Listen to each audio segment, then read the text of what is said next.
Kalyani aims চাকরি দেওয়ার নাম করে 72 লক্ষ টাকার প্রতারণার পর্দাফাঁস করল হরিপাল থানার পুলিশ। জানা গেছে প্রতারণার অভিযোগে ইতিমধ্যে 4 জনকে গ্রেফতার করেছে হরিপাল থানার পুলিশ। এই প্রতারণার সঙ্গে যুক্ত আরও বেশ কিছু প্রতারকের খোঁজ চালাচ্ছে পুলিশ। এদিন হরিপাল থানায় সাংবাদিক বৈঠক করেন হুগলি গ্রামীণ পুলিশের অতিরিক্ত পুলিশ সুপার কৃষ্ণানু রায়। অতিরিক্ত পুলিশ সুপার জানান, বেশ কিছুদিন আগেই চাকরি দেওয়ার নাম করে টাকা নেওয়ার অভিযোগ জমা পড়ে হরিপাল থানায়। এরপরই তদন্ত শুরু করে পুলিশ। তদন্তে উঠে আসে একের পর এক চাঞ্চল্যকর তথ্য। প্রতারণার সঙ্গে যুক্ত প্রথমে বাপ্পা রাউত নামে এক ব্যক্তিকে নদিয়ার কল্যাণী থেকে গ্রেফতার করে পুলিশ। গত মাসের 19 তারিখ বাপ্পা রাউতকে আদালতে পাঠায় পুলিশ। বাপ্পা রাউতকে পুলিশি হেফাজতে নিয়ে পুলিশ তদন্ত শুরু করে এবং এই চক্রের সাথে জড়িত দীপক দাস নামে আরও এক ব্যক্তিকে দুর্গাপুর থেকে গ্রেফতার করে পুলিশ। এতে জিজ্ঞাসাবাদ করে আরও 2 প্রতারকের খোঁজ পায় পুলিশ। এমডি বাসার ও সুপ্রিয় বিশ্বাস নামে 2 জনকে তমলুক ও রানাঘাট থেকে গ্রেফতার করে পুলিশ। বর্তমানে জেল হেফাজতে আছে বাপ্পা রাউত এবং বাকি 3 জনকে পুলিশ হেফাজতে নিয়ে তদন্তের গতি আনতে বা এই চক্রের সাথে আরও কারা কারা জড়িত তাদের খোঁজ পেতে জিজ্ঞাসাবাদ চালাচ্ছে পুলিশ। অভিযুক্তদের কাছ থেকে বাজেয়াপ্ত হয়েছে নিয়োগপত্র সম্পর্কিত বেশ কিছু জাল নথি, ভুয়া নিয়োগপত্র, 2টি মোবাইল সহ একটি 4 চাকার গাড়ি।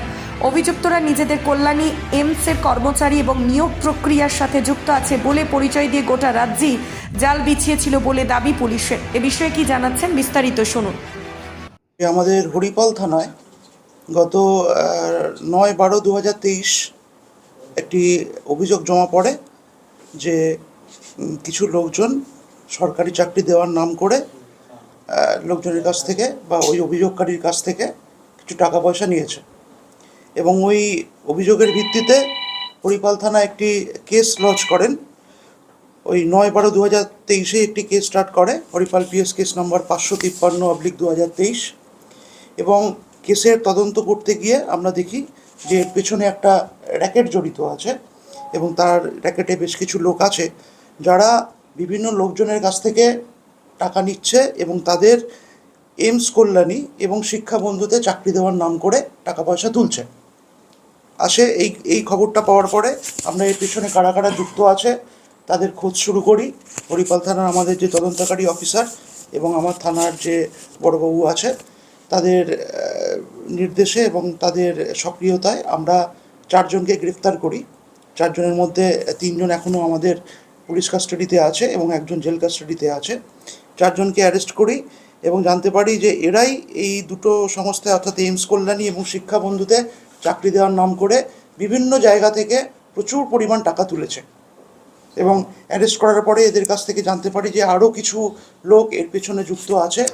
আমাদের তদন্ত এখনও চলছে। আমরা এর পেছনে আরও যারা যুক্ত আছে তাদের আমরা ধরার চেষ্টা করছি এবং এই তদন্ত চলাকালীন আমরা বেশ কিছু জিনিস এখনও অবধি সিজ করেছি এবং একটি গাড়ি সমেত কিছু ডকুমেন্টস, কিছু জাল দলিলপত্র এগুলো আমরা অলরেডি সিজ করেছি এবং আমরা তদন্তের মধ্যে আরও যারা যুক্ত আছে এবং আরও যেসব জিনিসপত্র আমরা উদ্ধার করব সেগুলো আমরা পরবর্তী ক্ষেত্রে আপনাদের জানিয়ে দেব।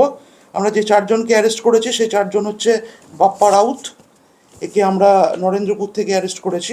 দীপক দাস, সে এখন জেল কাস্টাডিতে আছে, তাকে আমরা দুর্গাপুর থেকে অ্যারেস্ট করেছি এবং বাসার হ্যাপি এবং সুপ্রিয় বিশ্বাস এদের আমরা চন্দননগর থেকে অ্যারেস্ট করেছি। এটা আমরা অ্যারেস্ট করেছি চন্দননগর থেকে, আমরা পরশু অ্যারেস্ট করেছি এই 2 জনকে এবং হ্যাঁ একটা মানে বাপ্পা রাউতকে আমরা 19 তারিখে অ্যারেস্ট করেছি নরেন্দ্রপুর থেকে এবং দীপক দাসকে আমরা 27 তারিখ দুর্গাপুর থেকে অ্যারেস্ট করেছি। টোটাল 4 জন এখনও অবধি অ্যারেস্ট হয়েছে এবং এদের বাড়ি হচ্ছে বাপ্পা রাউতের বাড়ি হচ্ছে কল্যাণী থানার আন্ডারে আপনার 14 নম্বর বাজার হরিজনপল্লীতে। দীপক দাসের বাড়ি হচ্ছে আইনস্টাইন এভিনিউ বিজন দুর্গাপুর এবং বাসার হ্যাপি এর বাড়ি হচ্ছে তমলুক থানার আন্ডারে পূর্ব মিদনাপুরে এবং সুপ্রিয় বিশ্বাস যে আছে ওর বাড়ি হচ্ছে গাংনাপুর মানে আমাদের রানাঘাটে। হ্যাঁ, আরও কিছু নাম আমরা পেয়েছি, সেটা আমরা এখনই তদন্তের স্বার্থে আপনাদের বলছি না, তবে আমরা তদন্তের মধ্যে ওদের আমরা অ্যারেস্ট করার চেষ্টা করছি এবং আশা করি ওরাও অ্যারেস্ট হয়ে যাবে। একটা বড় র্যাকেট আছে, আমরা এখনো অবধি 4 জনকে পেয়েছি, আরও বেশ কিছু নাম পাচ্ছি কিন্তু সেটা আমরা এখনই তদন্তের স্বার্থে আপনাদের বলছি না, ঠিক আছে।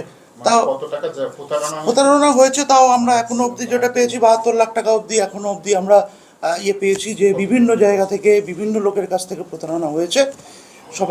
সবার সঙ্গে এখনো আমরা হ্যাঁ হুগলির না, ওটা এখনো আমরা করতে পারিনি। আমরা এখনো হুগলি বলে নয়, এটা যেটা পেয়েছি সেটা রাজ্যের বিভিন্ন জায়গায় এবং ভারতবর্ষের বিভিন্ন জায়গায় এদের র্যাকেট ছড়িয়ে আছে। সেটা আমরা আগামী দিনে আরও যাদের যাদের অ্যারেস্ট করব আপনাদের আমরা পর্যায়ক্রমে জানাতে থাকবো। কল্যাণী এমস কি কাউকে চাকরি ওরা দিয়েছিল বা কাজ করিয়েছিল? হ্যাঁ, এটা আমরা এখনও তদন্ত করে যেটা পেয়েছি সেটা এখন অবধি পেয়েছি।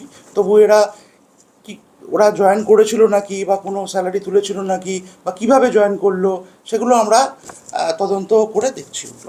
এরা কিভাবে চালে ফেলতো, মানে যারা চাকরি প্রার্থী তাদেরকে কিভাবে? হ্যাঁ, তারা দেখতো যে এরা তদন্তের সময় এরা কিছু ফেক কাগজপত্র দিয়ে এদের বিশ্বাস অর্জন করতো যে এরা অলরেডি চাকরি করিয়েছে বেশ কিছু লোকের, এবং সেই কাগজপত্রগুলো একদম এমনভাবে করতো যাতে লোকের বিশ্বাস হয়ে যায় যে এরা এই কাগজপত্রের বেসিসে এরা আগামী দিনে জয়েন করতে পারবে। এইভাবেই লোককে এরা নিজেদের কবজায় আনতো এবং করার পরে তারপরে এরা পর্যায়ক্রমে টাকা পয়সা নিয়ে এদের চাকরি দেওয়ার নাম করে বিভিন্ন পর্যায়ে টাকা তুলতো। প্রসেস যে প্রক্রিয়া, সেই প্রক্রিয়া কি এটা করতো? মানে ইন্টারভিউ ফেস করা, মেডিকেল যেগুলো নিয়ম আছে। হ্যাঁ, কিছু এরা করতো এবং সেটাও ফেকই হতো, সেটা অরিজিনাল হতো না, ফেক হতো। এবং এমনভাবে এরা এগুলো ব্যবস্থা করতো যাতে মনে হয় যেন এরা অরিজিনালি একই রকম, যে অরিজিনাল জায়গায় এরা ইন্টারভিউ দিচ্ছে বা কাগজপত্র পেশ করছে। আমরা এখনো অবধি যেটা পেয়েছি এইমস কল্যাণী এবং শিক্ষা বন্ধু, এই দুটো এখনো অবধি পেয়েছি। এছাড়াও আর কিছু কোনো জায়গায় এরকম চাকরি দেওয়ার নাম করে আর কিছু হয়েছে নাকি সেটা আমরা তদন্তের মধ্যে দেখছি। টাকাটা নাকি ক্যাশ নিত না অনলাইনে? বিভিন্নভাবেই নিত, এটা শুধুমাত্র নয়, বিভিন্নভাবেই নিত এবং কি কি অ্যাকাউন্টের মাধ্যমে নিত সেগুলো আমরা তদন্ত করে দেখছি। মানে অ্যাকাউন্টেও লেনদেন হয়েছে? হ্যাঁ, কিছু হয়েছে, সবই হয়েছে, অ্যাকাউন্টে কম কিন্তু বেশি হয়েছে। আর এই চাকরি দেওয়ার নাম করে মেডিকেল টেস্ট বা ইন্টারভিউয়ের জন্য কি কল্যাণী এমসে নিয়ে যাওয়া হয়েছিল কাউকে? হ্যাঁ, সেটা এখনই আমরা করছি না, সেটা আমরা তদন্ত করে দেখছি কোথায় নিয়ে গেছিল।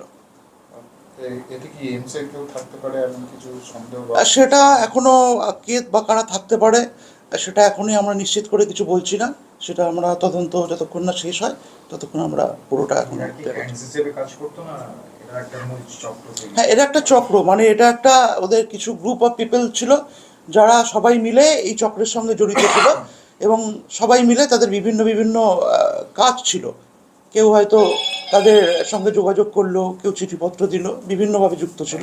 এই যোগাযোগটা কিভাবে ওরা স্থাপন করতো?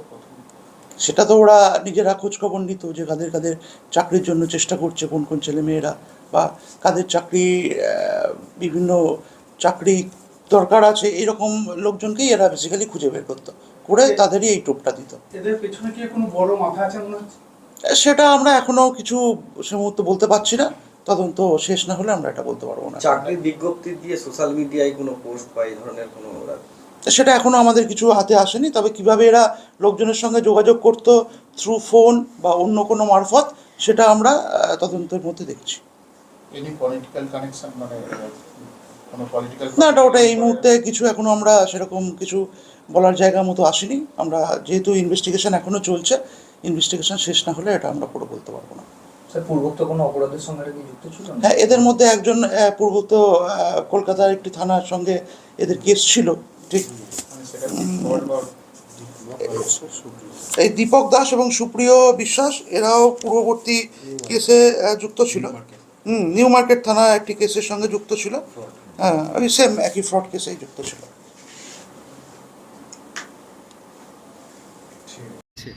এই ঘটনার সাথে হরিপালের কেউ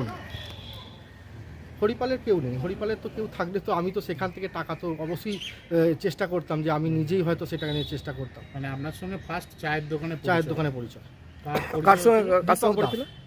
সে কি বলেছিল? সে বলেছিল যে সে সরকারি কর্মী এবং তার হাতে এইরকম ধারা প্রচুর কিছু আছে যারা নানা রকম ডিপার্টমেন্টে আমি চাকরি। দীপক দাস কি কোনো অফিসার, কোনো মানে নীলবাতি গাড়ি নিয়ে আসতেন? নীলবাতি গাড়ি নিয়ে আসতেন। হ্যাঁ, লেখা আছে government of West Bengal all duty. কি পরিচয় দিতেন? সরকারি হ্যাঁ, সরকারি কোনো ডিপার্টমেন্টে উনি চাকরি করেন। সেটা কত সালে আগেকার ঘটনা? 2021 সালের শেষের দিকে, ডিসেম্বর। প্রথম পরিচয় হয়েছে। প্রথম পরিচয় হয়েছে। উনি তারপরে তো এই আমার ক্যান্ডিডেটদের এমসে চাকরি দেওয়ার নাম করে দিল্লি এমসের স্যারেরা নাকি ফোন করছে এইভাবে হিন্দিতে নানা রকম জনকে দিয়ে কথা বলাতেন। কারো মাধ্যমে পরিচয় হয়েছিল না না, কারোর মাধ্যমে না। এমসি চাকরি কত টাকা মাইনে বলেছিল? এমসের চাকরিতে বলেছিল গ্রুপ ডিতে ওই 25 থেকে 28,000 টাকার মধ্যে মাইনে বা 30,000 টাকা এরকম। ওইগুলো 8 লক্ষ টাকা করে। হ্যাঁ, ওইগুলো 8 লক্ষ টাকা করে নিয়েছে, যার মধ্যে থেকে আমি একটা কিছুতেও যার মানে 1 টাকার আমি চা পর্যন্ত খাইনি আজ পর্যন্ত সব। কিন্তু আমাকে সমানে সব টাকাগুলো পেমেন্ট করতে হচ্ছে। আজ আমি 2022 সাল থেকে আমি আজ মানে রাস্তায় রাস্তায় ঘুরে বেড়াচ্ছি, বাড়ি ঢুকতে পারছি না, বাড়িতে গেলেই সবাই তাগাদা করছে। আজ আমার পরিস্থিতি এমন জায়গায়, লাস্টে আমি অনেকের সমস্ত আমি আজ প্রায় লোন নিয়ে আমি প্রায় 40-45 লাখ টাকা আমি পেমেন্ট করেছি, কিন্তু এখন আর মানে পেরে উঠতে পারছি না। আমি তো কত খাটবো দিন রাত, আমার পেশাটা ফিজিওথেরাপি, এখানে রুরাল এলাকায় কত আর পাই। আপনার নাম? আমার নাম শিবনাথ দে, বাড়িটা? বাড়ি হরিপাল। সারাদিনে আপনার এলাকার খবর দেখতে আমাদের বাংলাদিশা ডিজিটাল ফেসবুক ও ইউটিউব পেজটি লাইক করে রাখুন এক্ষুনি। আপনারা দেখছেন আমার বাংলার নতুন দিশা, বাংলা দিশা।